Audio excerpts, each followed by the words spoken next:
Hello everybody and welcome to today's video. Today I'm going to be showing you what you will need if you're studying interior architecture. You need a few of these things for architecture as well. Basically every university is a little different, but I just kind of want to show you the things that I needed to get so that you can know what you need to be looking out for in the future. Let's start with the small stuff first. So you're going to be needing quite a few rulers, a metal ruler, because you're going to be cutting a whole lot of cardboard with a scalpel. You're going to be needing a scalpel as well. I've got quite a bit of cardboard in my room. That's really the first material we made our models out of, but you're going to be moving on to a little bit more difficult materials and more realistic materials later on. For the beginning you will be needing a whole lot of cardboard. Then you're going to be needing a scale ruler.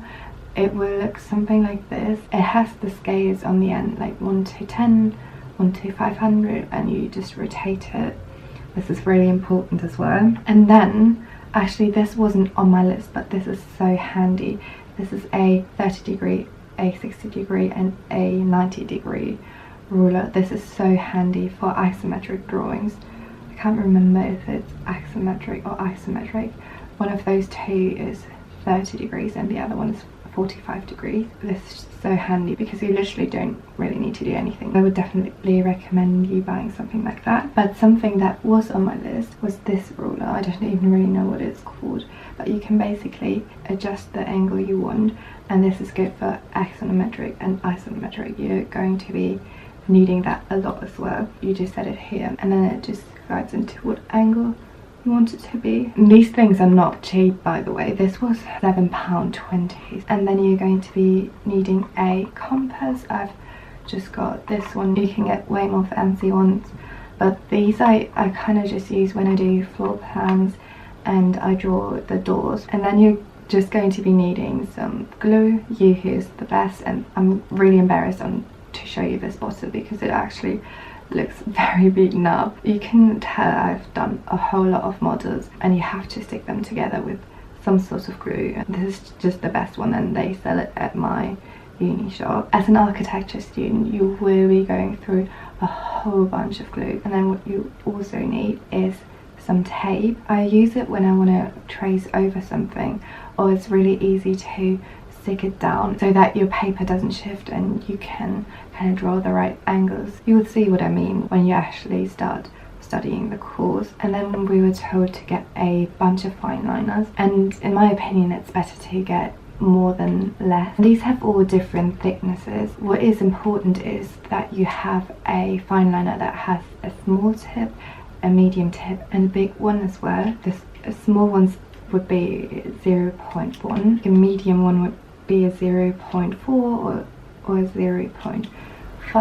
The biggest ones are 0.8. That's just really good to have a variety of these. Then I needed to get 3 sketchbooks and I decided to go with these, and I just put the course name on it, Design, Communication and Technical Studies, and this is my last one. It looks a little bit different. You're going to be doing a whole lot of models, and when you cut them with your scalpel you need a good surface. I don't really know the exact term for this, but basically when you cut into this it heals itself, so you can use this more than once. Moving on to the paper on which you're going to draw your sections and your floor plans. You're going to draw it on layout pad. It's basically just normal paper, but it's just a little bit thinner. You also need a tracing pad. It really only is see-through paper so that you can simply just trace over your floor plans. And then they told us to also get this cartridge paper, and I've never actually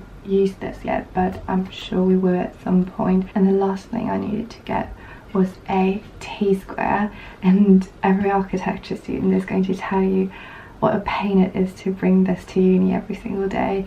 It just takes up so much space and it's really an awkward thing to carry on the bus or just to take around with you. I just got a wooden one, but you can get plastic ones as well. They work just as fine. This was £15. Like, it's crazy how expensive this is, and we were told to get one that is at least 65 centimeters so that we can work on bigger projects as well. And then another thing that's really important is to have some sort of shoebox to carry all your models to university. That was all the things that an interior architecture student needs. I really hope that you enjoyed this video, and I'll see you very soon with a different video.